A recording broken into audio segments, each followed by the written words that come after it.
eskerrik asko etortzeagatik. Bueno, ya sabéis para qué estamos aquí, ¿no? A presentar a Fernando Colina y uno de sus últimos libros. Yo, bueno, en realidad vengo en calidad de presidenta de la ONE, de Osasun Mental de Mandar y Mentalidad. Desde enero hemos escogido la junta, ¿no? Un poco 12 personas. Y bueno, está aquí Cosme, está Carmen, está Víctor, y mucha gente que es muy afín a nuestra organización. Es una organización de 1924, es decir, que ha sufrido y ha vencido muchísimos avatares. Es en defensa de la salud mental, defiende la sanidad pública sobre todo, y es comunitaria y es participativa. Por eso estamos todos aquí. Un breve comentario sobre lo que es el objeto, que es el libro que vamos a presentar, que es Foucaultiano. Es un libro que es accesible a todo el mundo para leer, aunque Colina no lo es. Es un libro difícil, como muchos de él, pero la verdad es que consigue que sea una lectura profunda y que cambie el pensamiento, cosa que hacía también Foucault. Después de leer a Foucault, la gente cambiaba de pensar. Y eso yo creo que es algo que no pasa habitualmente con los libros.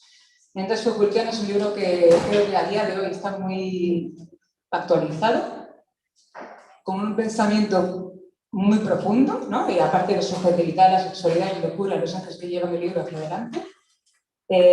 Yo creo que en eso lo podemos ver, nada más empezamos a leerlo, que Foucault, como dice en el libro, es el primer historiador de la subjetividad.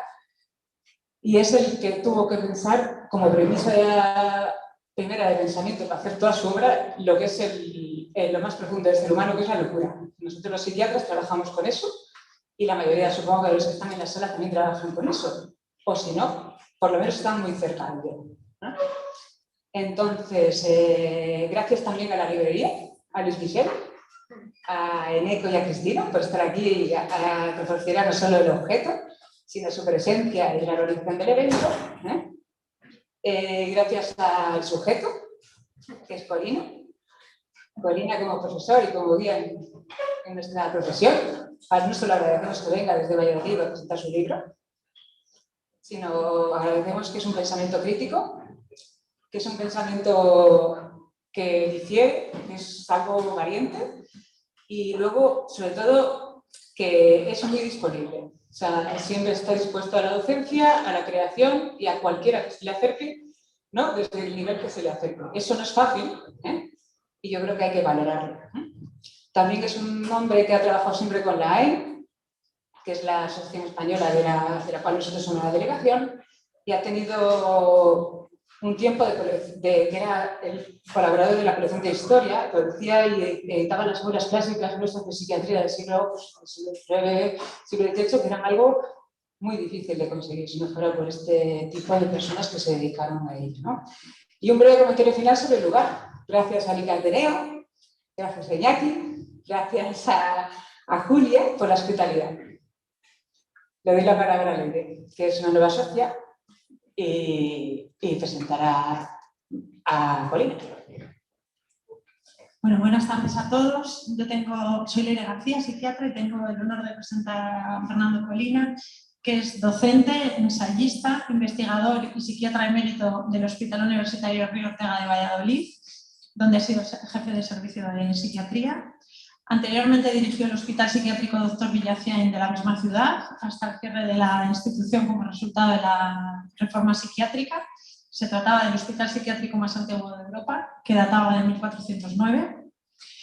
Y bueno, venimos siguiendo a Colina desde hace ya algunos años, y lo que a mí más me ha impresionado de Colina en sus libros, en sus cursos y en sus conferencias es la valentía, la profundidad y el rigor con el que cuestiona los discursos dominantes de nuestra disciplina, ahora embelesados por la noción de evidencia y el cientificismo. Si algo caracteriza a Colina, como a Foucault, es la parresia. Parresia es una palabra griega que significa hablar franco, sin reservas, libre, decir veraz, o en palabras de Judith Butler, discurso valiente. Aparece en la literatura por primera vez con Eurípides. Como él mismo nos explica en este libro, la parresia es una forma crítica de franqueza que se presenta bajo 5 requisitos. el deber de decir la verdad ante quien detente el poder, el uso de la libertad para llevarlo a cabo, la sinceridad del enunciado, la completitud o totalidad del contenido y el coraje para afrontar el peligro y jugarse la vida. Desde esta postura, Colina, desafiando el positivismo actual, insiste en señalar que el diagnóstico psiquiátrico descontextualiza a las personas, que la invención de las enfermedades mentales despoja el componente subjetivo y social en la valoración del malestar individual y se empeña en legitimar la locura como una experiencia subjetiva que debe ser respetada y, si se diera el caso, acompañada. Analiza en profundidad los discursos imperantes y con una prosa bella, culta y clarificadora nos abre los ojos a los usos y abusos del poder de la psiquiatría y del psicoanálisis, valorando sus aportaciones, pero sin cegarse por su dogmatismo y rigidez. Y nos propone dirigir nuevas miradas al malestar subjetivo, apuntaladas en un profundo saber humanista.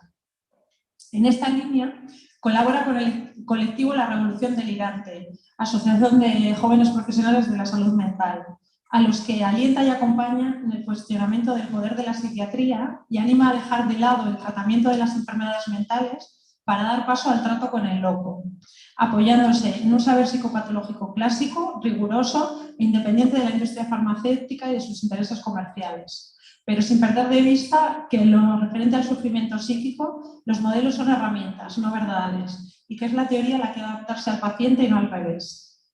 Actualmente es colaborador semanal en el periódico El Norte de Castilla, donde publica artículos de opinión, muchos de ellos recogidos en su libro de Locos, Dioses, Deseos y Costumbres. Ha publicado, solo en colaboración, más de 13 libros, creímos, que no sabe bien. Entre los más recientes se encuentran Sobre la locura, el arte de intervenir, el que nos presenta hoy, Foucaultiana, el manual de psicopatología que escribe junto con Laura Martín, Hablemos de la locura, Las voces de la locura, Melancolía y paranoia y un montón de títulos más, todos muy interesantes. Muchas gracias.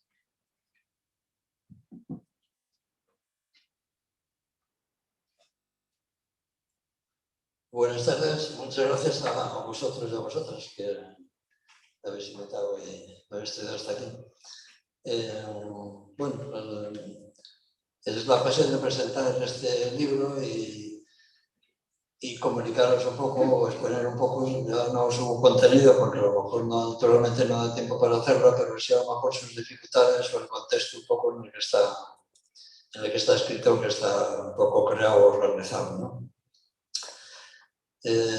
Tiene un personaje principal que es Foucault, y ese personaje es un autor que me ha seguido durante toda la carrera, porque en la época que yo terminé la carrera de medicina, pues más o menos fue una lectura obligada entre todas las personas que hacíamos entonces el equivalente de la residencia, pues era una historia de la locura que acababa de publicar Foucault y que se había hecho famosa desde que la antipsiquiatría inglesa pues le había traducido al inglés. Es decir, Foucault primero fue muy conocido entre ingleses y después ya posteriormente alcanzó fama francesa y fama después internacional.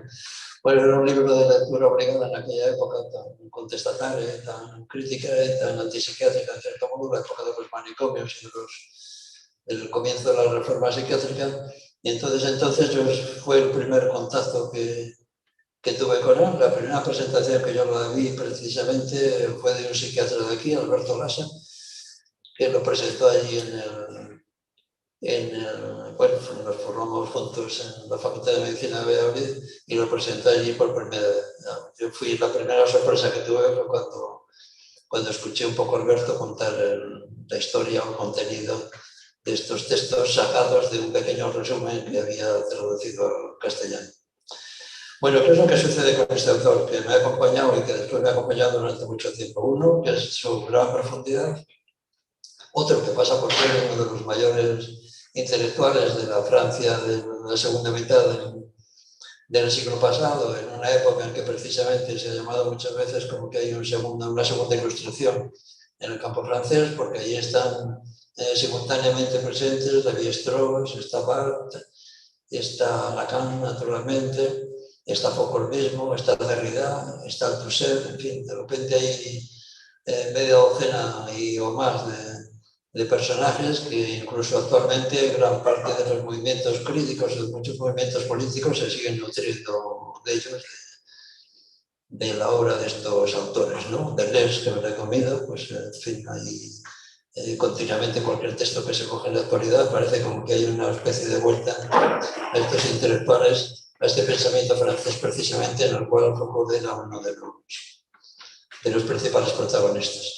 Bueno, ¿qué es lo que tenía además de particular? Pues de particular tenía que su tema era la locura, y lo fue durante toda su vida de un modo u otro, ¿no? Tiene ahí un Foucault que es un Foucault más epistemológico, que es el autor de Las palabras y las cosas y del nacimiento de la clínica, del orden del discurso. Bueno, pues son libros de su segunda fase, porque la primera fase era muy psiquiátrica, pero son de los años 50 y son libros un poco pioneros en cierto modo, pero no tocan sustancia todavía, ¿no? Se ve que está naciendo una persona muy genial, pero que todavía no ha encontrado su materia específica y su materia propia, ¿no? Ahora están aprovechando el tirón editorial para empezar a traducir, a publicar obras de los años 50 que estaban sin publicar, ¿no? No los publicó nunca.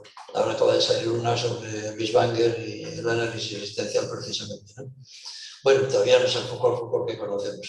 En cualquier caso, durante toda su obra posterior, desde la historia de la locura, luego viene una historia de la sexualidad, después viene una historia con distintos cursos que dan el Colegio de Francia acerca de conceptos y de criterios que abren una vía a una historia de la subjetividad.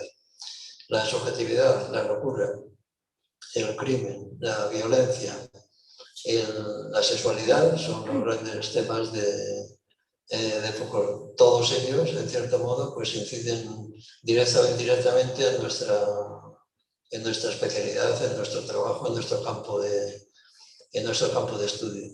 Tiene además la particularidad de que es tremendamente intrincado, ¿no? Es decir, es una persona muy difícil de localizar, porque por primera vez se hace una especie de zona intermedia entre la filosofía y la historia. Los filósofos dicen que era un historiador, los historiadores dicen que era un filósofo.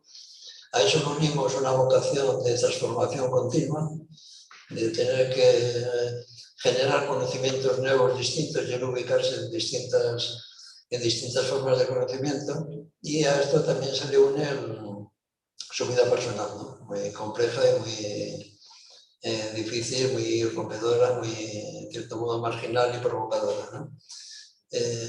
Se juntan todos estos términos y entonces resulta una persona de muy difícil ubicación, porque lo que dijo un día, a lo mejor al día siguiente no al día siguiente, pero sí pasados otros años, pues lo puede desdecir. Eso desconcierta bastante y eso hace que haya sido siempre un hombre hipercitado, porque está citado en todas partes, pero cuando lees las citas, dicho con toda la humildad posible, pero una persona que le pueda conocer o que siente que le está conociendo, que está un poco dentro de su obra, de repente no le dice nada, o incluso piensa siempre esto no lo ha podido decir Foucault, o desde luego no lo ha dicho en este sentido. Entonces, con esta inquietud y aprovechando también un poco mi situación de paro laboral, porque me habían echado del trabajo de mala manera, sin darme una justificación muy clara, porque no entendía yo de los datos cronológicos por los que me echaban del trabajo, pues entonces, bueno, como tenía tiempo por delante, pues le dije, voy a ver si consigo hacer un resumen de que realmente qué es lo que dice Foucault, y al mismo tiempo ver en qué campos influye o está influyendo o va a influir o sigue influyendo en nuestro campo psiquiátrico. Entonces el libro tiene un comienzo, unas primeras páginas, que es sencillamente un resumen. Bueno, pues no queda más remedio que sea un resumen muy personal de lo que es sustancial en su trabajo y en su metodología, sobre todo en el campo que realmente después más nos va a afectar. Es de Foucault muy epistemológico, muy de las palabras y las cosas, que en algún momento dice que no es su obra principal, sino algo lateral, un poco ocasional, pero es la que le hizo realmente famoso, la publicación de las palabras y las cosas. Bueno, pues quitando un poco ese campo, pero sí todo lo que fueron después, posteriormente, todos los cursos que dio en el Colegio de Francia, y después sus últimos textos, cuando publica sus dos últimos tomos de la historia de la sexualidad, pues digamos, que incide directamente en nuestro campo y nos influye. Entonces, buscar un poco cuál es la síntesis, cuáles realmente los puntos sustanciales de su trabajo, pues son las 20 o 30 primeras páginas del texto que intenta poner en claro realmente qué es lo que podemos esperar de esta persona y de su pensamiento. Después, lo siguiente es un intento de buscar, creo que he dicho, en 3 campos que no son muy específicos, ¿no? Es la locura, que es lo que realmente significa la locura, qué es el nuevo orden sexual y las nuevas sexualidades o las nuevas identificaciones sexuales o los nuevos problemas de género, y la historia de la subjetividad. La historia de la subjetividad es la primera vez probablemente que se hace una historia del sujeto en un sentido pleno y profundo. Él tiene una crisis hacia los años 70 y tantos, después de escribir el primer volumen de la historia de la sexualidad, La voluntad de saber. Él se nota como que está repitiendo demasiado.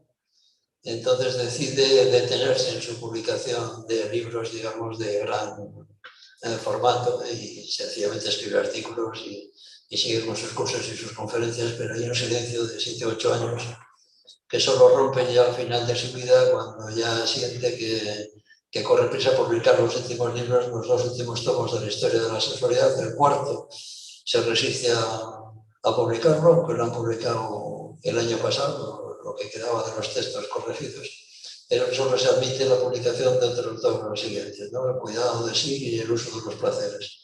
Entonces ahí en estos textos intenta romper con todo su pasado anterior, cree que está situado en una vertical de sí mismo y él se ve la obligación siempre como de ser distinto, de estar en innovación. Por aquí encaja mucho con el movimiento queer posterior y la inspiración que puede representar para Judy Butler o Preciado o todos estos autores más del pensamiento de género. Bueno, pues esta necesidad de tener que hacer una renovación de su propia persona, esa angustia que le entra de sentirse angustia intelectual, en el sentido de verse en esa vertical de sí mismo de la que no puede salir, hablando siempre de la sexualidad y del poder o del biopoder, y entonces se vuelve a la antigüedad y realmente hace una historia del nacimiento de la subjetividad en la época clásica, y al mismo tiempo la época clásica de verdad, porque la historia de la locura lo titula como Historia de la locura en la época clásica. La época clásica en la historiografía francesa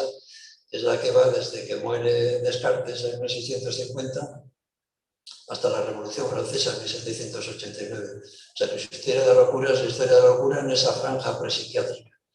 Y en una franja de la modernidad, es decir, la muerte de Descartes como una fecha de nacimiento, de comienzo del hombre moderno y de la época moderna, y la fecha de la Revolución Francesa de 1789, que ya poco después pues, aparece Pinel y aparece Esquirol en Francia, y aparece el nacimiento de la psiquiatría tal y como le conocemos, ¿no? Pero se remonta a otra época posterior, porque lo que quiere es conocer la subjetividad del hombre antiguo, y al mismo tiempo una cosa que es lo que más le interesa, que es conocer un poco, estudiar la subjetividad muy desde lejos, pero ver el cambio que ha habido entre la subjetividad de la época clásica, en el sentido de la cultura grecorromana, y el cambio al cristianismo.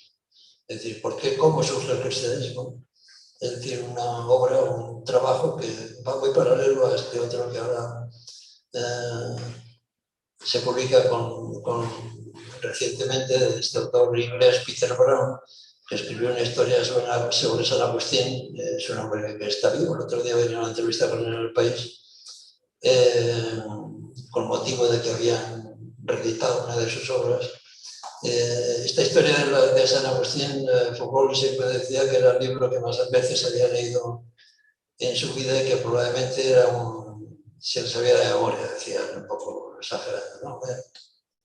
Pero este cambio de cómo el mundo greco-romano y esa cultura pasa a ser una cultura cristiana no tiene esa ruptura que muchas veces parece que ha habido, que de repente se pasa de la cultura romana a la aparición del cristianismo, sino que realmente los primeros obispos no eran nada más que sencillamente que nobles romanos, pero conducidos a otra forma de cultura, a otra iglesia, pero con la misma relación de poder, la misma relación de súbdito dueño, ¿no? A súbdito amo. Bueno, este es su campo, donde él estudia la subjetividad y cómo se pasa de un mundo del uso de los placeres a un mundo del cuidado de sí y de la estrategia de cómo se crea la personalidad de cada uno. Bueno, ese es un mundo de la historia de la subjetividad, una historia que muy abarcante que está por hacer y que es uno de los grandes temas del presente y que realmente en el momento actual muchas veces se dice que estamos asistiendo a un cambio de subjetividad muy importante y muy profundo que arranca del feminismo y de todos los sistemas igualitarios y las nuevas identidades sexuales y que se compara mucho al pasado cambio que hubo en la antigüedad entre el cristianismo y la cultura clásica. Algo está pasando en la historia de la subjetividad que nos hace pensar que está habiendo una transformación y esa transformación al mismo tiempo está incidiendo claramente o profundamente en nuestro presente y en nuestro trabajo. Es decir, que realmente qué es lo que en este momento actual, bueno, la psiquiatría tiene un modelo, una epistemología hegemónica, la psiquiatría biológica, pues que parece intocable, ¿no? Desde este momento está su poder y su dominio, que es un auténtico monopolio, son 4 perdidos que andamos por ahí, que probablemente estamos aquí reunidos, a lo mejor, ¿no? Pero bueno, fuera de eso, realmente los criterios dominantes son biologicistas, pero al mismo tiempo nosotros que hemos vivido en un mundo donde el dominio era un mundo psicoanalítico, es decir, que me preguntaba si yo estaba psicoanalizado, yo no estaba psicoanalizado, pero en mi época yo era el único que no estaba psicoanalizado de todos mis compañeros. Entonces, lo normal era estar psicoanalizado y lo normal era no estar psicoanalizado. Ahora por aquí hay algunos que están psicoanalizados que son los anormales, ¿no? Los que se salen un poco de la norma general y son como individuos un poco extraños que dónde se han metido o qué modelo están siguiendo, ¿no? Bueno, siempre entre los de mi generación siempre estamos como presagiando que ya están las cosas cambiando otra vez y volviendo a tener un giro más subjetivo y menos biológico. Probablemente pues sea una ilusión y que las cosas no sean tan rápidas, pero sí que es cierto que todos estos cambios de subjetividad, quieras o no, acaban teniendo una incidencia importante en toda la orientación psiquiátrica. Ya la está teniendo en la concepción psicoanalítica. Es decir, que realmente todo lo que es el universo no binario, el universo de las nuevas identidades, el transgénero, el movimiento queer, todo esto no pone en solfa toda la interpretación psicoanalítica acerca de la orientación, de la explicación que se da de la orientación sexual y de la identidad de género, y realmente le obliga a un esfuerzo que todavía está intentando hacerlo, intentando acomodarse, de cómo puede cambiar sus explicaciones edípicas a otro camino. Es decir, que seguir hablando del complejo de Edipo, que se explica así. Se puede determinar siempre, pero mediante conceptos muy llamativos como son la castración, el significante fálico, la actividad del pene, el clítoris como órgano atrofiado. Pues bueno, esta terminología resulta cada vez mucho más chocante, mucho más propia del patriarcado y obliga un poco a que el psicoanálisis obligatoriamente se tenga que poner al día y que cuestionar sus principios básicos, ¿no? Bueno, esto sería un poco en los términos, en la historia de la subjetividad no lo vamos a tratar, ni yo voy a dar ninguna pincelada, si hago un comentario sobre la historia de la locura y la importancia que tiene, ¿no? Foucault establece como que hay un nacimiento de la psiquiatría que nace sencillamente de un corte que da la modernidad entre la razón que llama él y la sinrazón. Por sinrazón no entiende más la locura, no entiende la sinrazón de los prejuicios, del crimen, de la ignorancia, sino que sencillamente entiende como una forma de razón distinta, ¿no?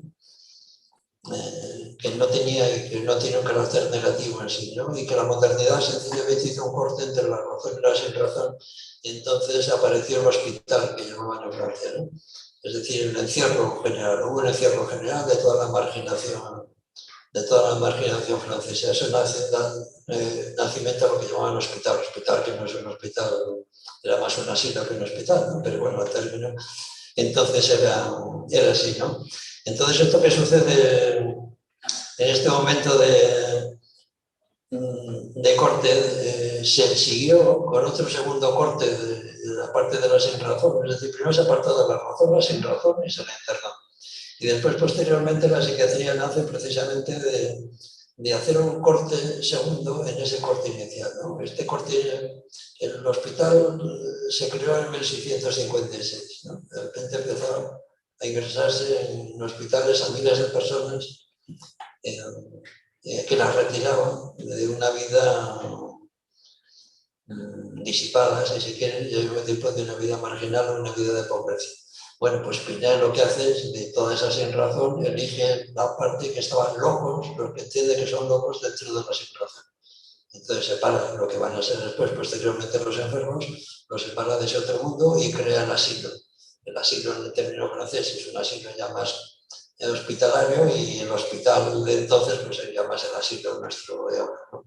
Más médico, más sanitario, es el nacimiento de la psiquiatría. Entonces, lo que Foucault indica es que en ese gesto de libertad realmente se liberó de unas cadenas, pero dice que cuando se libera de unas cadenas aparecen otras en la sociedad, ¿no? Es decir, que la reforma psiquiátrica es una reforma psiquiátrica, visto desde nuestra postura de ahora, que ahora vemos la trampa que tiene la reforma psiquiátrica, que hicimos una reforma, colaboramos en hacer una reforma, y resulta que nos hemos metido en una trampa que ya estaba anticipada por Foucault, ¿no? ¿Por qué? Porque nuevas formas de poder y de sumisión y de control, de normalización surgen inmediatamente, y ahí es donde ahora estamos. Ahora podemos decir que no hay manicomios, bueno, los hay, pero podemos decir en términos generales que no hay manicomios, o que las tapias de los manicomios se han tirado, y entonces aparecen las tapias de la moral que decía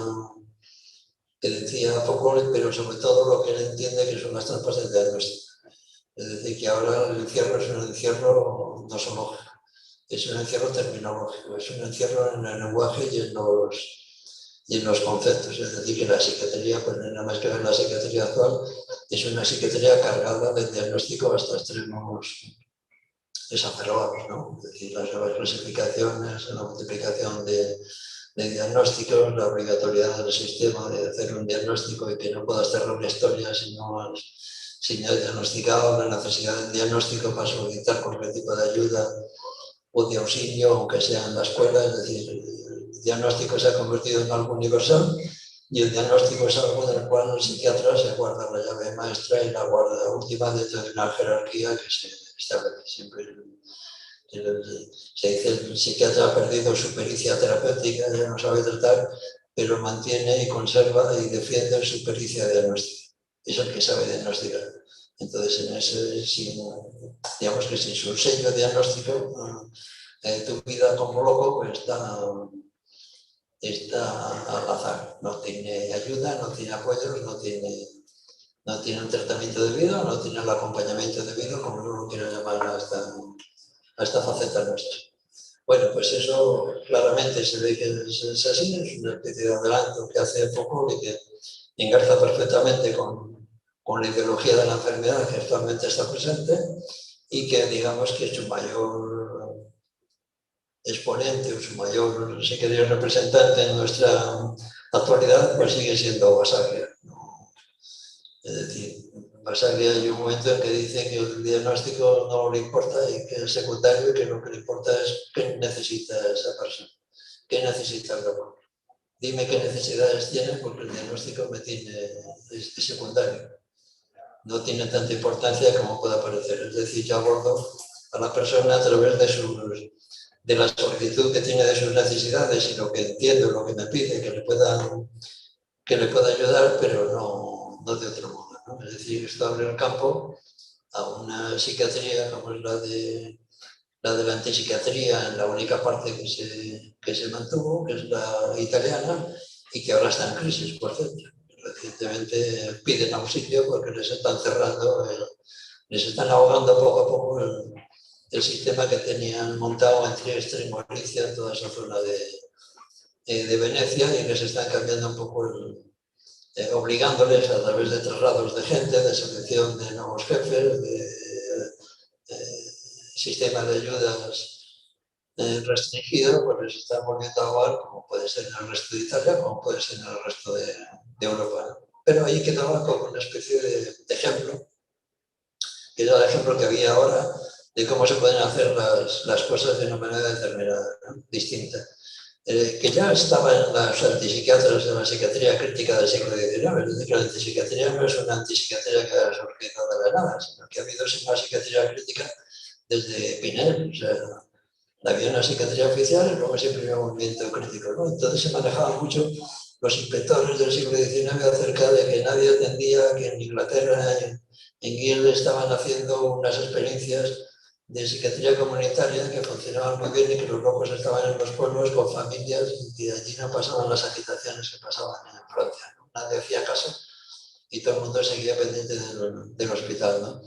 Incluso cuando llegó la antipsiquiatría, ya la que conocemos nosotros, enseguida se dividió entre una antipsiquiatría francesa, que lo que quería era mantener el hospital, pero reformó, mejor curado. Se hacía una psiquiatría más institucional, de hacer un psicoanálisis de la propia institución, y la psiquiatría italiana, que entendía que solo destruyendo el hospital se podía hacer una psiquiatría de verdad, una psiquiatría auténtica, ¿no? Yo recuerdo la época donde en Francia, contra Rojas de Basaga, pues decían que allí no hacían psiquiatría, sino que hacían servicios sociales, ¿no? Lo cual tiene mucho de verdad, ¿no? Y nos cuestiona que si realmente nuestro trabajo no es primero de servicios sociales y después sanitario, ¿no? Y si lo sociosanitario no es mejor en este mismo orden que dice la palabra, ¿no? Primero social y luego veremos a ver qué es lo sanitario. En cualquier caso, lo que es evidente es que la fuerza y la gran deformación de la psiquiatría actual, la forma dominante de psiquiatría biológica actualmente, es una psiquiatría de diagnósticos, ¿no? Entonces, ante ella, pues siempre surge esta posibilidad que, cogiendo los términos de la propia campo del feminismo y utilizando ese concepto de inclusividad, pues que uno de los ideales que nos podemos siempre plantear es que sea una psiquiatría inclusiva, ¿no? Es decir, que sea una psiquiatría sin diagnósticos. Es decir, que el diagnóstico no tenga lugar. Es decir, esa reivindicación que tienen muchos grupos de usuarios, oiga, yo voy a un lugar público a que me auxilien y que me ayuden en mi sufrimiento psíquico, no a que me diagnostiquen. Es decir, esa reivindicación parece que es la reivindicación más clara, pero menos oída, que se puede presentar bien en la psiquiatría. Es decir, yo vengo aquí a una consulta que usted me puede echar una mano en mi sufrimiento, sí o no, pero a mí no me ponga ningún término de enfermedades de sus clasificaciones, porque realmente la esquizofrenia es una esquizofrenia de la clasificación, no es que exista como tal en sí mismo. Bueno, esta psiquiatría un poco inclusiva no deja de ser una psiquiatría utópica, una psiquiatría que tiene su fundamento principal en tratar de hacer psiquiatría sin diagnósticos, y en todo caso el diagnóstico que sirva como una especie de orientación entre profesionales, pero en ningún caso como una obligación de que las personas tengan que salir de los servicios con una etiqueta puesta, que en algunos casos es una etiqueta sintomatológica pues, verdaderamente banal, que no tiene mayores trascendencias, pero que otras veces si te ponen esquizofrenia, te ponen personalidad histriónica o te ponen esquizofrenia, pues realmente determina en muchas ocasiones tu futuro en grandes campos de la vida, ¿no? Bueno, pues esa sería un poco la reivindicación actual de una psiquiatría crítica que tiene Foucault precisamente su inspiración en ese otro nuevo encierro, es decir, en esa aclaración de que tras un encierro aparece otro encierro posterior, cuando se quiere resolver, y que cuando cierran los hospitales de repente conduces los ingresos al hospital general, y aunque alguna persona pueda defender los ingresos en el hospital general, como lo he oído yo hoy por la tarde en segunda fila, pero el hospital general no deja de ser el encierro donde las psiquiatrías se medicalizan más. Ahí el jefe de servicio ocupa un despacho, es un servicio más de una especialidad que no se sabe muy bien qué es lo que hace el resto de las especialidades, que sus enfermedades son enfermedades que no tienen lesión y que cuando descubren la lesión se lo pasa al neurólogo corriendo, porque parece como que se asusta la psiquiatría. Entonces le ha pasado toda la epilepsia, le ha pasado todas las demencias que antes estaban en nuestro campo, porque esas sí que son claramente con lesión conocida. Entonces parece como que solo se sabe manejar con supuestas enfermedades cuya lesión no se conoce, ¿no? Bueno, este sería el territorio en el cual pues, podríamos defender esta ideología de que si yo me meto en el hospital general obligatoriamente me medicalizo, quiero o no quiero, y me voy a poner la bata blanca y voy a quitar la ropa a los pacientes y les voy a vestir del uniforme del hospital cuando ellos no tienen por qué estar encamados ni metidos en las habitaciones. Las habitaciones finalmente las cierro, les tengo por el pasillo dando vueltas. Ahora sí, les puedo hacer análisis, les puedo hacer pruebas, les puedo buscar los fundamentos biogenéticos del fármaco correspondiente y le puedo dar estos choques si procede, porque tengo mano el anestesista y tengo mano el quirófano, ¿no? Todo eso pues condiciona que el modelo permanezca imperante, pero que parezca dominante y que tenga su campo de aplicación con mucha más intensidad, ¿no? Bueno, esto es lo que hace referencia, fijaros que hay una cosa que dice Basaglia, que la psiquiatría está ignorante, que normalmente el psiquiatra sustituye su poco saber por su impulso al poder, ¿no? La verdad, es decir, la psiquiatría es una profesión de poderes, ¿no? Otra de las grandes críticas de Foucault y su estudio del poder dentro de la psiquiatría, ¿no? Foucault escribió dos grandes obras, una la historia de la psiquiatría y luego el curso que da en el año 73-74 acerca del poder en la psiquiatría. Dice, la primera vez estudié la locura, la segunda estudié a los psiquiatras y la psiquiatría. Y ahí denuncia realmente cómo es la situación y que realmente lo que está en juego siempre es el poder y cómo está jerarquizada la función de los psiquiatras. Y lo vemos muchas veces en que muchas veces la psiquiatría aplica las leyes de una manera muchísimo más rigurosa que el juez o el forense o el secretario cuando van a visitar los hospitales para ver los ingresos involuntarios. De repente, si el juez pone una limitación a la libertad de alguien, el psiquiatra tiende a multiplicarlo por 2 o por 3 en vez de aliviarlo, porque se pone aún más represivo de lo que es necesario, ¿no? Ahí viene un poco este exceso siempre, de este biopoder que dicen que está presente dentro de la psiquiatría y que el psiquiatra encarna como nadie dentro de nuestro campo, ¿no? Quizá se ha abierto desde el día 3 de junio, es un día que probablemente necesite tener una señal especial dentro de nuestra historia de la psiquiatría, porque el día 3 de junio precisamente se aprobó una ley nueva en el Parlamento, es decir, aparece una reforma que es la ley que viene titulada como la Ley 8 de 2021, en la cual lo que plantea el legislador todavía no está, tiene 3 meses para ponerse en función, pone un poco patas arriba muchas de las cosas que nosotros hasta ahora no hemos creído. Es decir, el legislador va muchísimo más por delante que todos nosotros, generalmente en muchos casos y en este en particular, ¿no? Lo que sale en el Boletín Oficial del Estado es una reforma que precisamente viene a modificar el apoyo de los discapaces, regula el apoyo de los discapaces para que puedan tener ayuda suficiente cuando tengan que ejercitar su capacidad jurídica. Es decir, bueno, la primera frase puede ser muy enrevesada, que no la haya leído todavía, pero es algo que viene de una convención del año 2006 de Nueva York acerca de la discapacidad y que sencillamente se aplica a aquellos criterios que están ahí presentes, ¿no? Y ese criterio supone que yo lo que necesito, desaparecen las incapacitaciones, ya no se puede incapacitar a nadie. Todos los incapacitados legales de la psiquiatría, dentro de 3 meses o 2 meses y medio, dejan de serlo, por ley. Desaparece la figura del tutor. A lo sumo puede aparecer otras figuras, como puede ser el curador y será el sustituto, en este caso, del paciente, pero sobre todo figura que nadie puede quedar exento de su capacidad. Todos tienen la capacidad y que hay personas que a lo mejor necesitan ayuda para que poder ejercer su capacidad jurídica. Y yo tengo mi capacidad, la tengo que ejercer, debo ejercerla, y en algunos casos tengo dificultades para hacerlo. Entonces yo puedo nombrar un apoyo personal que me ayude a defenderme a mí mismo en los casos en que me sienta incapaz. Entonces hay dos figuras que son dos figuras informales y dos que llaman formales, ¿no?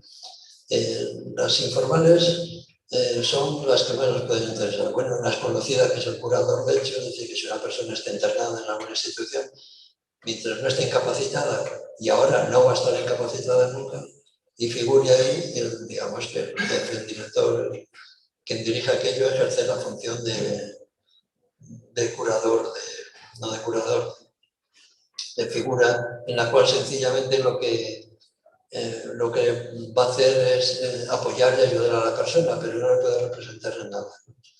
Bueno, pues esa sería su función principal. Pero luego aparece una figura que es de una persona de apoyo. Es decir, cualquier loco, en nuestro caso, para ser discapaz no tiene que tener un nombramiento administrativo de discapaz, sino que puede ser discapaz el que se considere discapaz. Y cualquier loco puede ir con un amigo o con un conocido o con un profesional a nombrarle su persona de apoyo. Y esto lo puede hacer y lo debe hacer ante notario con una escritura pública. Y cede a esa persona para que la represente. Es decir, que esta persona, si a mí me ingresan, todo esto luego se tiene que aplicar, ¿no? Y me ingresan involuntario, pues esta persona de apoyo, o me han sujetado, y estoy sujeto y atado a la cama, pues puede ir allí a la unidad a pedir cuentas de que lo que están haciendo es mi nombre, porque es el apoyo personal que he nombrado ante el notario para que defienda mis derechos, porque yo en ese momento estoy un poco envejecido y no los puedo defender adecuadamente. Y puedo nombrar a esa persona. Bueno, yo creo que esto traerá mucho revuelo, llevará muchos años en una puesta en marcha, pero en cierto modo obligará a todo el sistema a un cambio de mentalidad completo, ¿no? Dejaros hablar a veces que lo primero que se hace, hoy también lo comentaba en cualquier lugar, es incapacitar a las personas lo antes posible, ¿no? En el supuesto de que con esto van a tener unas ventajas infinitas, que nunca hemos entendido cuál es la ventaja de estar incapacitado, ¿verdad? No te dan ninguna ventaja, sino que todos son inconvenientes. No, esto es como lo de la jubilación, que te dicen, bueno, cuando te jubiles vas a poder hacer lo que quieras, ¿qué vas a hacer ya? Si no puedes hacer, yo lo quiero hacer con 30 años, ¿no? Ahora. Pero bueno, hay que consolarse como sea, con cualquier circunstancia. Bueno, entonces en este proceso esto probablemente cambiará mucho la situación. Bueno, el otro gran tema Foucaultiano, abreviando y terminando, es el campo de la sexualidad, ¿no? Hay tres temas que son Foucaultianos por excelencia: la perversión, la homosexualidad, la transformación de género en otro sentido que no maneja todavía. Es decir, la perversión, Foucault es un hombre de adscripción, es de elección homosexual y es de adscripción al sadomasoquismo. Entonces, la crítica que hace acerca de las perversiones y la opinión general acerca del sadomasoquismo es una práctica cruel que está dirigida al dolor, al dominio del otro, pues dice que es absolutamente ridícula y demuestra que realmente el que está hablando no tiene ni idea de lo que se pone en juego en esas prácticas, ¿no? Que son prácticas donde el cuerpo y el placer sustituyen en sus conceptos al del deseo o sexo. Es decir, hay una especie como de desplazamiento en otro lugar. En cualquier caso, lo que vivimos es que las perversiones en un sentido de la sexualidad han desaparecido, ¿no? Es decir, que queda del perverso que durante muchísimo tiempo han sido objeto de muchos análisis e incluso han representado a una gran categoría psicoanalítica dentro de las estructuraciones psicológicas que hacían entre psicosis y neurosis, entre medio los perversos, ¿no? Ninguna conducta sexual es perversa en sí misma. Todas son válidas, todas son placenteras, siempre y cuando no impliquen, que esa es la única cosa que es perversa dentro de las perversiones sexuales, dominio, abuso y explotación del otro. Es decir, que todo lo que sea de mutuo acuerdo y pactado pacíficamente entre dos personas, eso no admite perversión ninguna, ni admite el término de perversión. Es decir, las perversiones son las perversiones que están presentes en el Código Penal. Es decir, la violación, la pederastia, el exhibicionismo y me parece que la necrofilia, ¿no? Es lo único que podría ser perverso en sí mismo. El resto no es perverso sexualmente, la perversión es el dominio de uno sobre el otro. Es decir, el patriarcado es perverso en sí mismo. Es decir, ese dominio, en este caso del macho sobre la hembra o del varón sobre la mujer, que realmente indica perversión, ¿no? En el campo de la sexualidad, que mientras esté acordado, pues no existe ningún acto que en sí mismo sea deshonesto, ¿no? Esto inmediatamente pues enlaza directamente con la principal de las perversiones del cristianismo y de la modernidad, que era la homosexualidad. Entonces, naturalmente, aparta la homosexualidad dentro de este campo de las perversiones y la convierte en una normalidad, ¿no? Y una cosa que insiste mucho Foucault, es decir, no hay un deseo homosexual en sí mismo, sino que realmente lo que debería existir es un deseo de ser homosexual.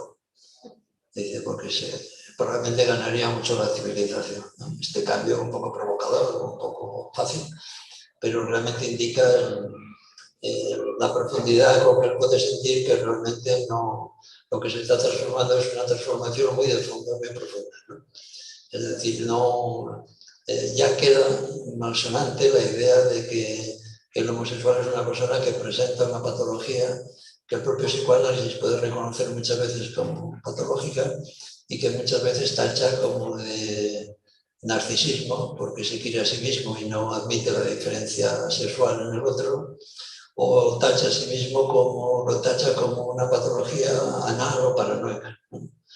Como un estadio anal supuesto, que es un estadio anal que es inferior al fálico, al genital, y que realmente induciría o sería un poco la causa o el marco en el cual se desarrolla la angustia específica, los temores específicos o el sufrimiento específico del homosexual por el hecho de ser homosexual, no por el hecho de ser una persona humana como las demás y sometidos como todos pues a la angustia, al sufrimiento y a la tristeza.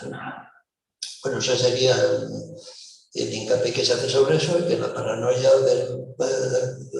del homosexual no es una paranoia que venga de una estructura psicológica realmente desconfiada, sino que viene de que se le ha insultado, se le ha señalado, se le ha impedido la vida sexual pública, se le ha negado la educación sentimental, y entonces ante esa situación, pues lógicamente es una situación de recelo, de dificultad, de adaptación sobreañadida, ¿no? Bueno, esto digamos que poco a poco en todo el campo de la homosexualidad ha conseguido salir de las clasificaciones desde hace muchísimo tiempo y que incluso que actualmente casi no es ni motivo un poco de activismo, o sea, naturalmente ante la homofobia que esté presente, sino que empiezan a aparecer como críticas también del activismo de las formas más de izquierda, si quiere, de los movimientos acerca de la homonormatividad. O sea, ya no empiezan a ser anormales por ser excesivamente normales. Es decir, el homosexual blanco, burgués,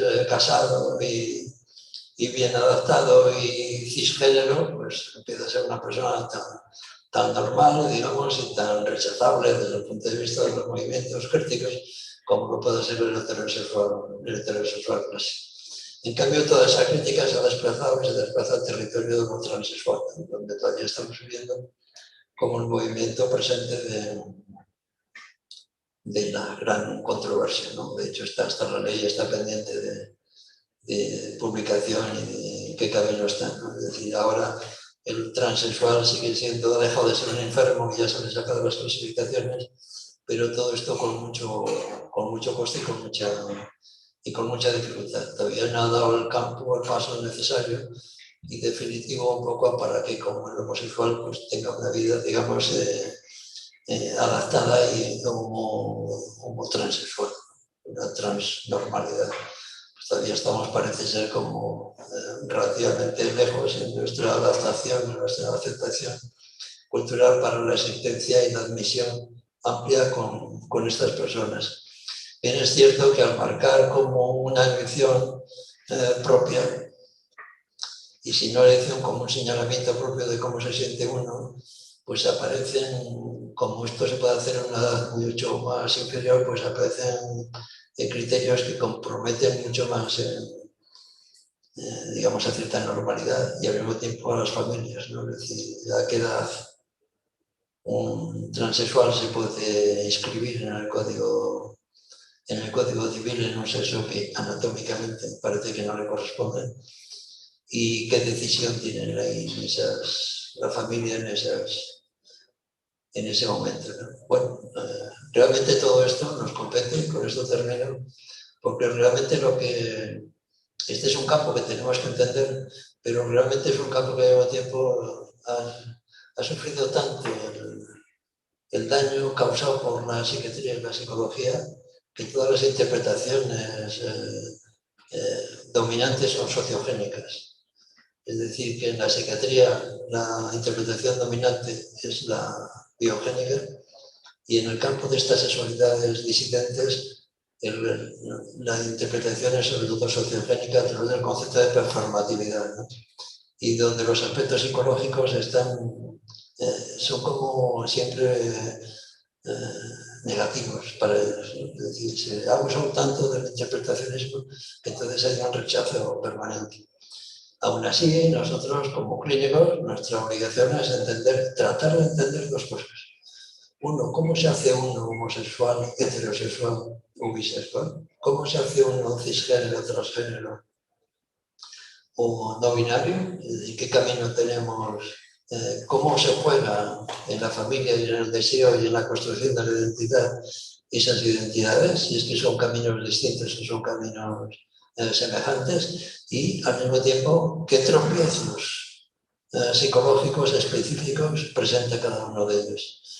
Es decir, el hecho de ser homosexual te crea por tu elección, ¿cómo se ha creado esa elección? Y luego te crea por su elección una dificultad especial, o el hecho de ser transexual te crea una dificultad especial, o puede pasar que la gran dificultad que está pasando es que sencillamente se tiene que adaptar a un mundo que es muy transfóbico o muy homofóbico, o existe una alteración o una fijación o una lentitud o una resistencia, como se quiere llamar eso, en el desarrollo de la persona. Y al mismo tiempo la pregunta también a la deriva queer es si uno tiene que estar cambiando permanentemente o tiene que tener tendencia a la multiplicación de identidades o al cambio de identidad, nos resiste nuestra identidad.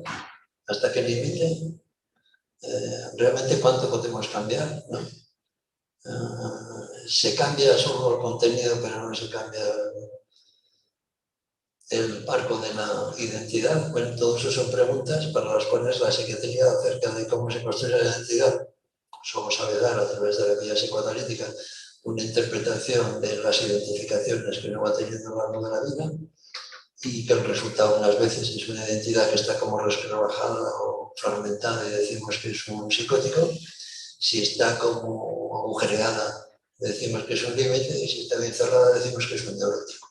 Pero sabemos muy poco más de cómo se genera esa situación, y sobre todo sabemos muy poco de qué papel tiene la sociedad a través de los padres en la génesis de ese tipo de identidades. Y luego también no sabemos prácticamente nada, salvo la explicación edípica, acerca de que una vez que en cierto modo tenemos una orientación en la que sea, si es el disidente o no es la correcta dentro de la normalidad heterosexual o cisgénero, cuál es la patología específica que presenta, si es que la presenta. Tampoco tenemos ningún instrumento teórico, ¿no? Entonces esto es lo que recientemente en una conferencia de Preciado, el escritor, este filósofo militante del movimiento, ha hecho el movimiento psicoanalítico en Francia durante una conferencia que le invitaron de 3.000 psicoanalistas a que hicieran el favor de que él ya había salido del armario de la sexualidad, que ellos salieran de su armario de la epistemología. Es decir, que cambiaran la epistemología, que investigaran la epistemología y que buscaran otro lenguaje que no fuera en sí mismo tan patriarcal o tan falocéntrico, tan logocéntrico como se quisiera plantear. Bueno, esto me estoy poniendo pesado.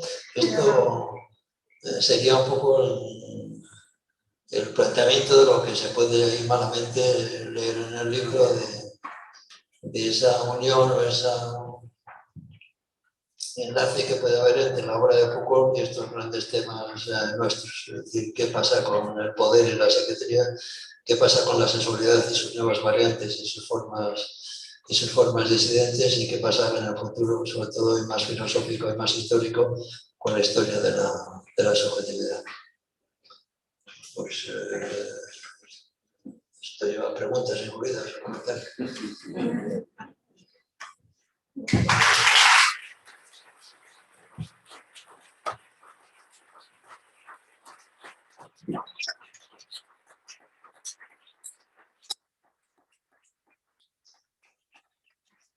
Bueno, tenemos por lo menos unos 15 minutos para hacer algunas preguntas. El problema es que no se puede nadie levantar de su silla, no podemos pasar el micrófono y tenéis que hablar sin mascarilla, cada uno desde su lugar. Entonces, si alguien quiere hacer una pregunta, esas son las condiciones aquí al maestro, ¿vale?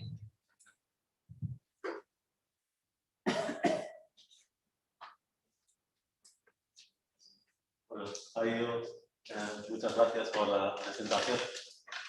Hay un tema que tocas en el...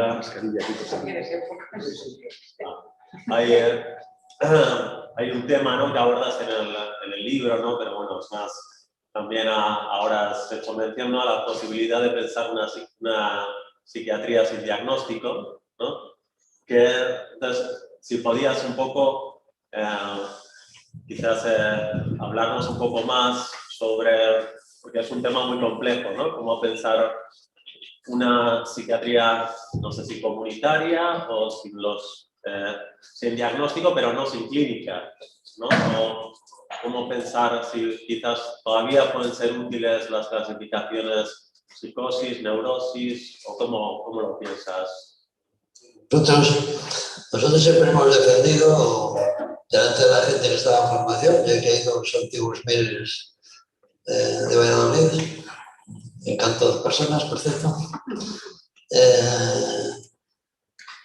que la clínica, que uno obligatorio está obligado a tener 2 lenguas permanentemente en la clínica. Porque uno trabaja en un servicio donde está obligado a coordinarse con la gente que está trabajando y uno no puede hacer la vida por su cuenta si quiere trabajar en equipo. Y entonces uno tiene que conocer el lenguaje dominante que existe. Es decir, que si ese es el latín actual, o el inglés, o la lengua franca que se decía, pues hay que aprenderlo.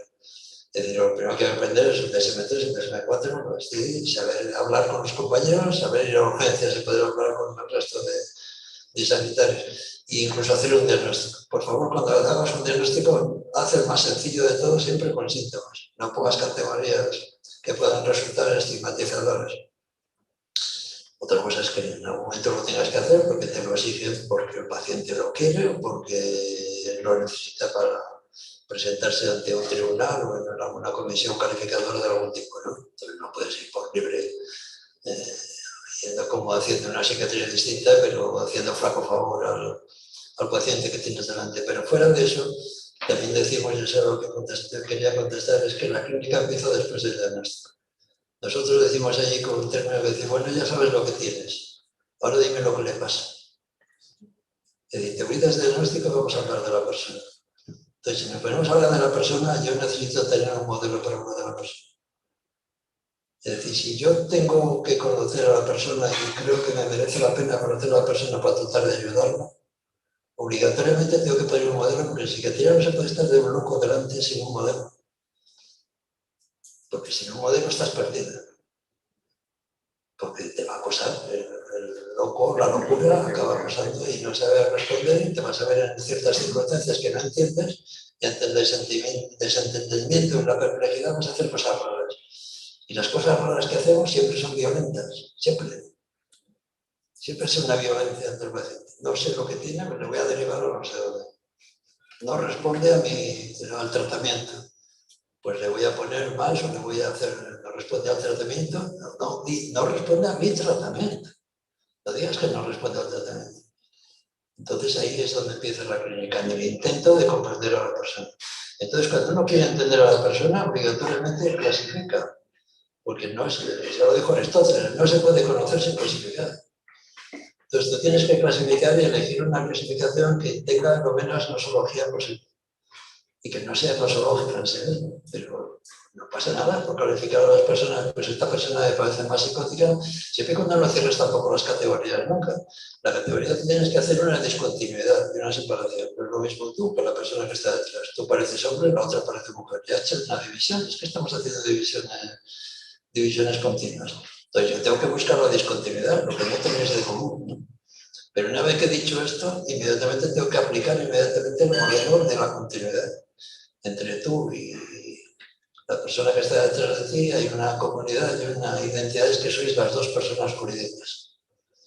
Luego ya tengo una baza común. Es decir, yo tengo que conocer a las personas en su discontinuidad, en su separación, en lo que no tienen de común. Entonces digo, mira, estos parecen psicóticos y los llamo psicóticos, y estos que tienen otras características los llamo neuróticos, y como siempre que pongo 2 me van a surgir 3, pues toda esta zona que parecen psicóticos y no parecen neuróticos, de momento los voy a llamar límites.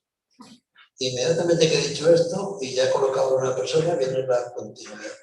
Dice, mira, qué parecido es este otro. Dice, ¿qué lo mismo me da que meterle en la psicosis aquí? Pues le corro un poco para acá, lo llevo para acá, porque no es que esté metido. Es cómo luchar contra el modelo cancerológico. El modelo cancerológico que ha invadido la psiquiatría es que si tú tienes un cáncer o una metástasis, lo urgente es que lo localices, lo identifiques y lo trates lo antes posible. Pero eso no existe en psiquiatría. Yo te conozco ahora y yo te digo, pues pareces un neurótico. Bueno, pues parecerás un neurótico, pero yo no te lo digo en el sentido de que tengo que descubrir que eres un neurótico lo antes posible, porque si no estoy cometiendo un error. Si yo estoy delante de Pedro, que parece lo que llama la psiquiatría un esquizofrénico, y yo lo que quiero es no saber si realmente acierto o no acierto diciendo que es un esquizofrénico. Pero eso dependerá del modelo que yo tenga, del modelo que me han dicho. No tiene mayor alcance, sino tratar de conocer a esa persona, a Pedro. Voy a ver si le conozco. Entonces, lo que no puedo ver es que realmente nadie está en la psicosis completamente, ni en la neurosis completamente, sino que puede haber un tránsito de uno a otro. Entonces, si yo puedo hacer una clínica que sea una clínica sin diagnósticos, pues sería esta. Esto no me impide conocer a las personas ni tener un modelo psiquiátrico. Lo único que no acepto del modelo psiquiátrico es el pensamiento perezoso, que es que cuando no lo entiendo digo que es un síndrome frontal o que tiene una alteración biológica no demostrable y no digo más. Digo, vale, pero si no lo dices más, pues no has conocido a la persona. Estás haciendo un salto perezoso y te niegas, te resistes a conocer a otro. Entonces, si te vas a la biología, das un salto y ya te lo quitas de medio. Pues digamos que entonces lo que hago es hacer un intento de conocer a la otra persona y me quito de medio los diagnósticos en más. Es decir, esto que podríamos llamar, y que algunas veces hemos llamado como hacer una psiquiatría en el cual sea una psiquiatría inclusiva, esto obliga a otra cosa dentro del modelo cancerológico. Es que un psicótico no es una persona que de repente se ha cogido la psicosis de la noche a la mañana. Es decir, un esquizofrénico no es una persona que de repente es esquizofrénico. Para el modelo biomédico, sí. O un modelo más objetivista, no. Es decir, el caso de Reber, que es el loco por excelencia de la psiquiatría, se enloquece no como un hombre joven, como decían la esquizofrenia inicial, que siempre era de jóvenes, sino que enloquece a los 50 y tantos años. ¿Eso qué quiere decir? Que Reber antes no era psicótico y de repente se ha cogido la psicosis a los 50 y tantos años. Eso es por un modelo biomédico, un modelo cancerológico, sí. Le han entrado un cáncer que antes no tenía. Pero para el modelo subjetivista no. Reber es una persona que si se hubiera muerto a los 40 años nunca hubiera sido psicótica. Ya lo era, pero nunca habría tenido un desencadenamiento de la psicosis.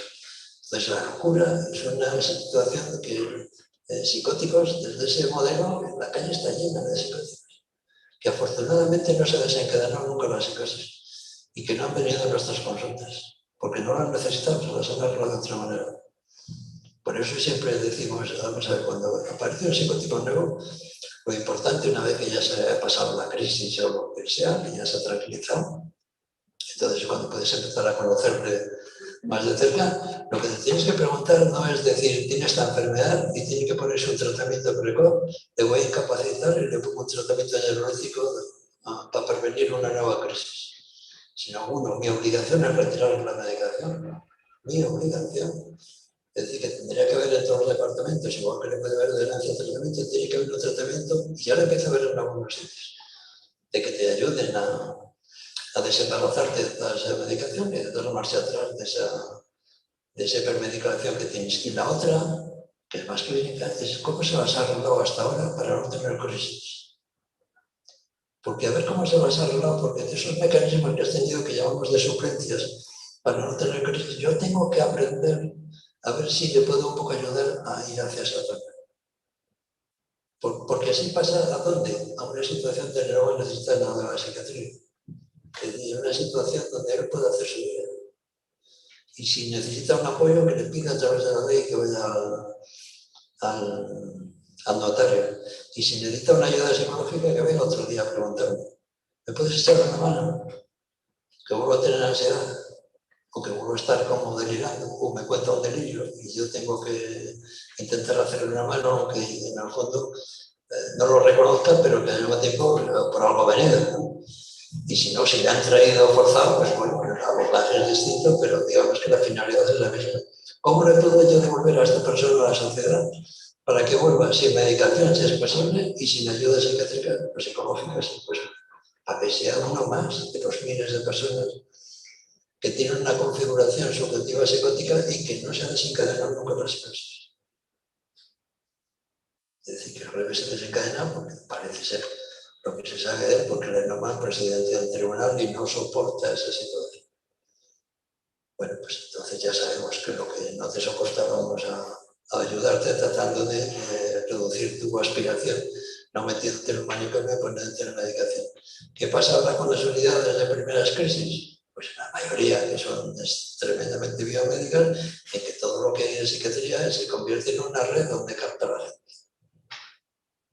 Es decir, en cuanto llegas, te incapacito, te pongo la medicación, te diagnostico y he hecho un crónico. Lo que decía Foucault. A través del diagnóstico has hecho una nueva planicidad. Has aplanado a la gente y la has vuelto otra vez a sujetar dentro de una coerción. Los muros ahora son muros no soloquivos, son muros de discurso, no son muros de tapias. No hay tapias que tirar. Ahora lo que hay que tirar es el nosologismo brutal que existe, ¿no? Que ha pasado de que nosotros manejábamos 7 enfermedades y ahora se multiplica por 200. Todo es diagnosticable.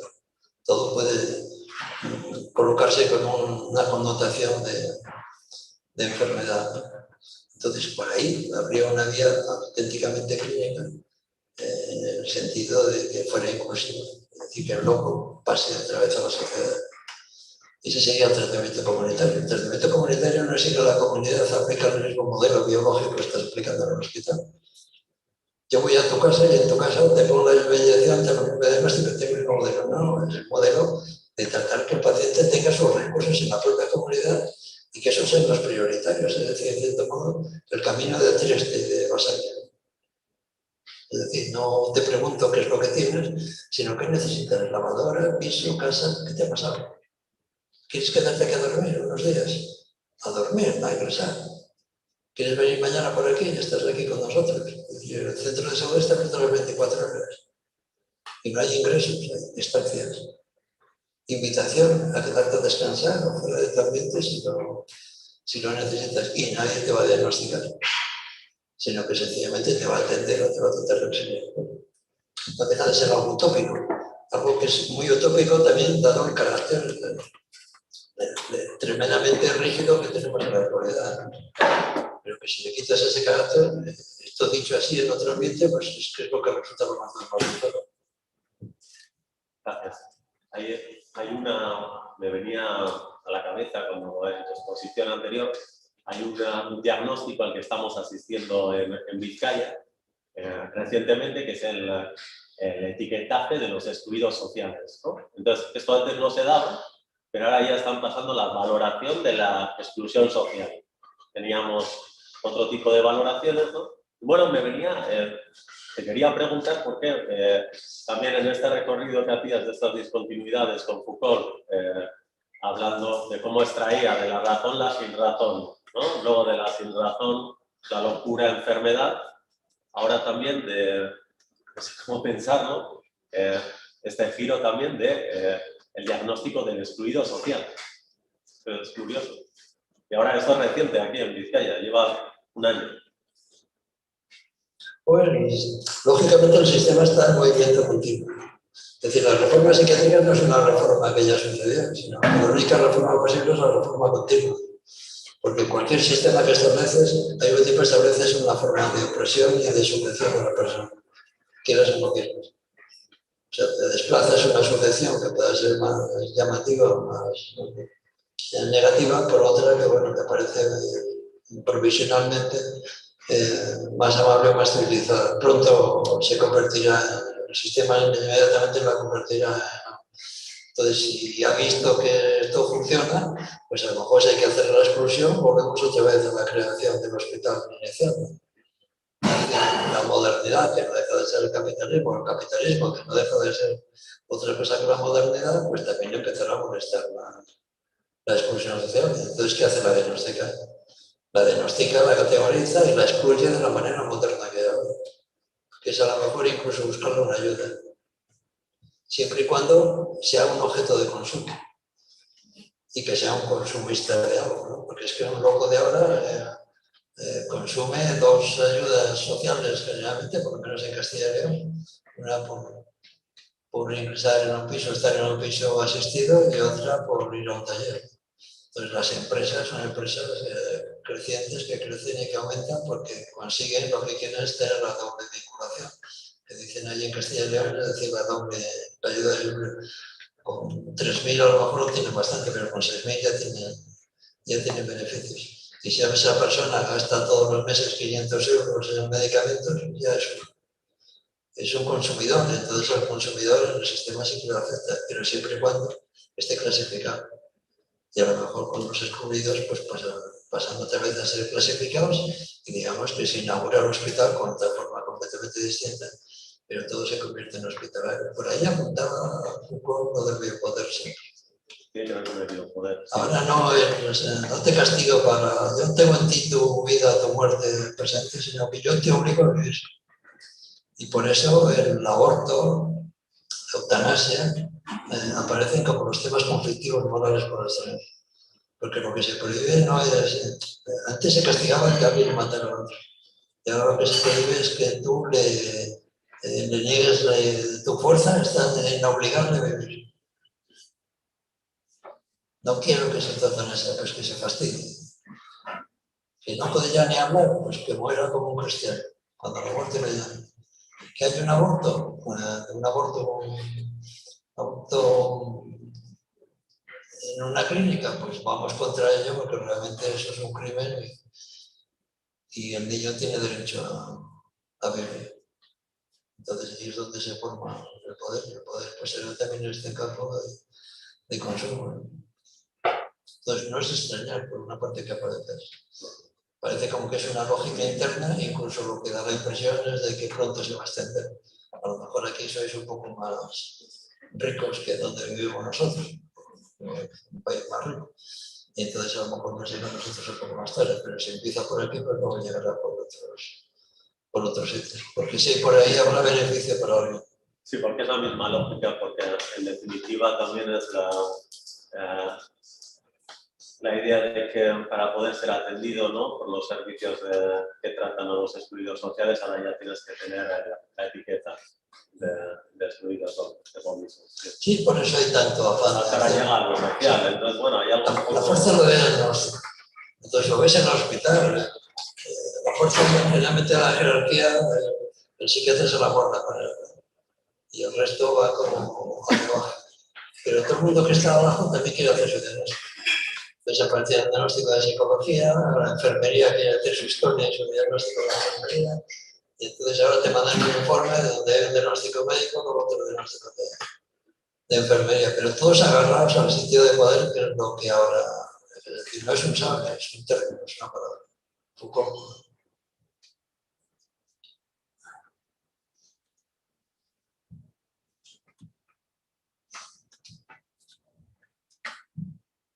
¿Alguna pregunta más?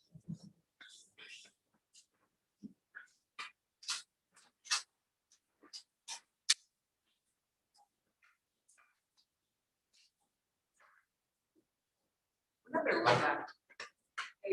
¿Tú qué crees que pensaría Foucault de lo que está pasando ahora con el mundo queer? Porque el mundo queer, ¿no?, o por lo menos lo que es el feminismo queer, se ha basado en él, ¿no?, como premisas de funcionamiento de las relaciones de poder que cada uno tiene, no tienen que ser solo directamente desde un poder externo, sino cada uno tiene sus relaciones de poder, depende de su situación.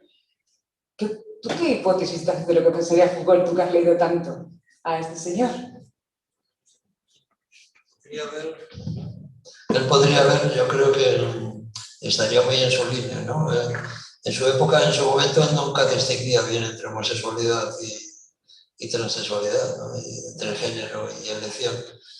Bueno, eso se generaliza un poco a partir de los años 90, aunque en Stoller está mucho antes separado, ¿no? Pero en su terminología, en su manera de hablar y su ocupación con militantes del movimiento gay, esa separación todavía no está muy tan clara como está ahora, ¿no? Lo que sí que en él es como un empuje que por ahí yo creo que ha buscado una inspiración filosófica también. En él es la necesidad de hacer una transición perpetua, pero en toda su identidad, no solo en su aspecto sexual, que también, ¿no?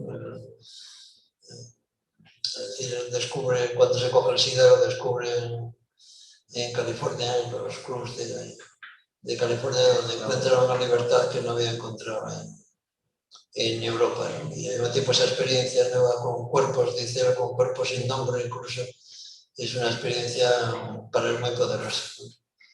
Entonces esa vivencia de transformación y de cambio pues estaría ahí ahora. Eso tiene un límite, no dejó de ser homosexual en su vida ni buscó la heterosexualidad, se está refiriendo a cambios de muchos sentidos mucho más amplios, ¿no? En los cuales la sexualidad no deja de ser un componente, ¿no?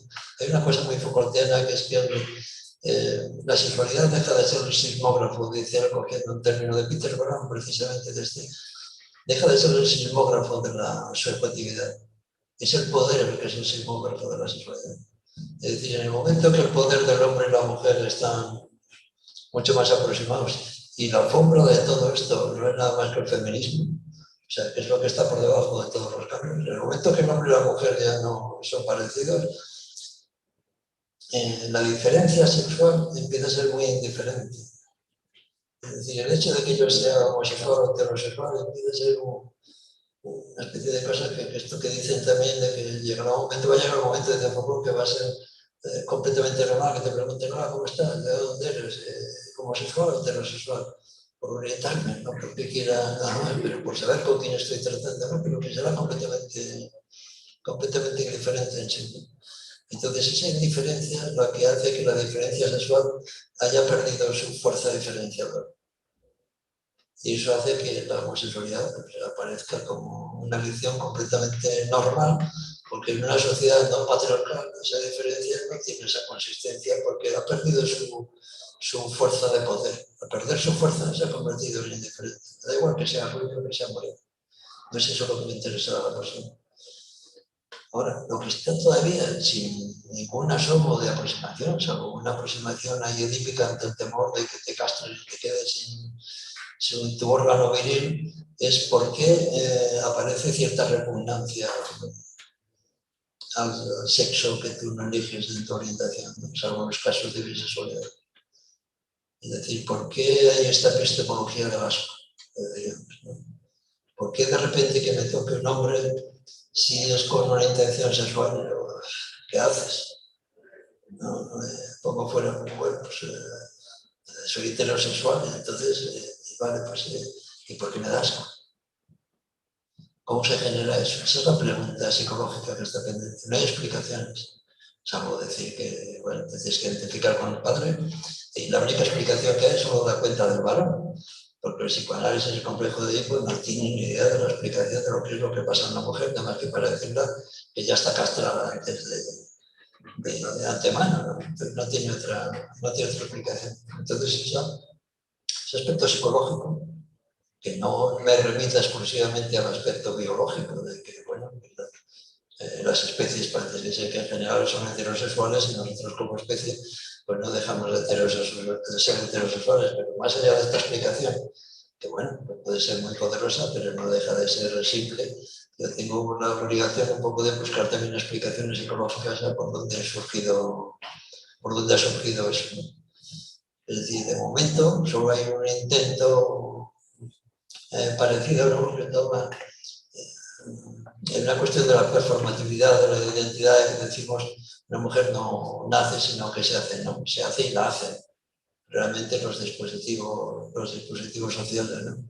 Y hay un psicoanalista, Laplace, tiene un diccionario con Montalis, donde es el primero que dijo, pero luego no se ha seguido, que claro, psicoanálisis dice que la primera identificación primaria siempre es con el padre, ¿no? Y entonces, y la idea que tengo de las identificaciones es que yo hago una identificación porque yo me identifico con Ander, soy yo que hace identificación con Ander. Lo que dice Laplace es que esa identificación primaria no la haces tú, sino que te la hacen en casa.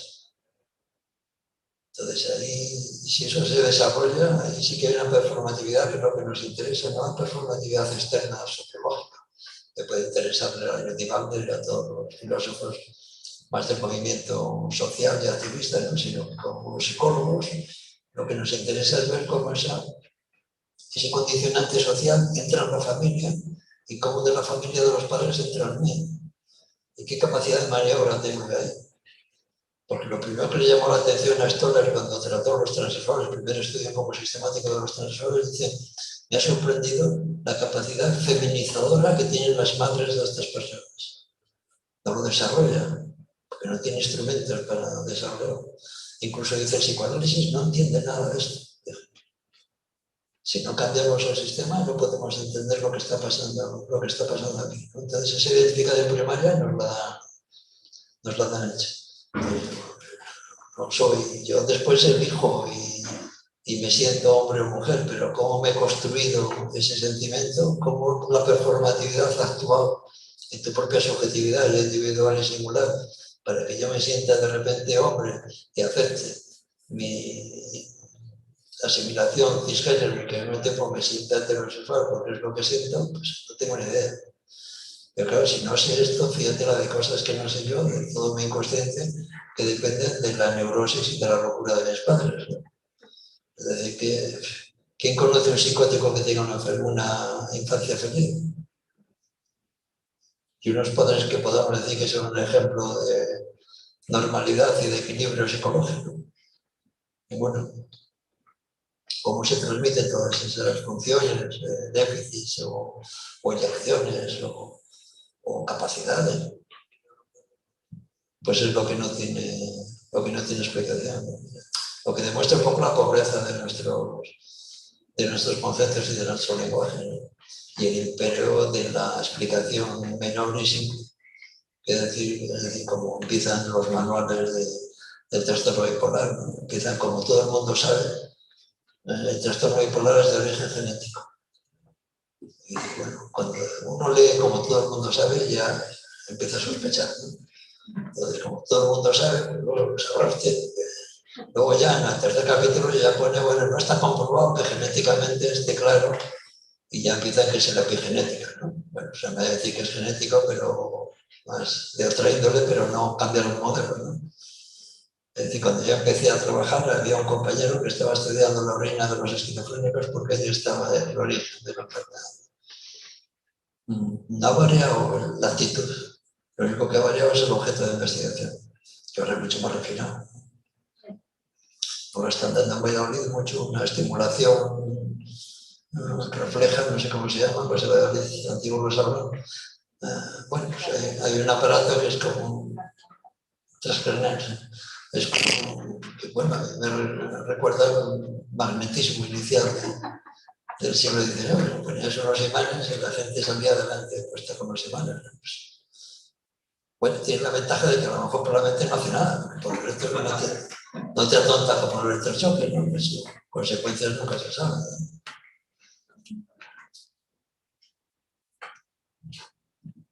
Bueno, muchas gracias. Gracias a Corina y a todos los asistentes. Muchas gracias.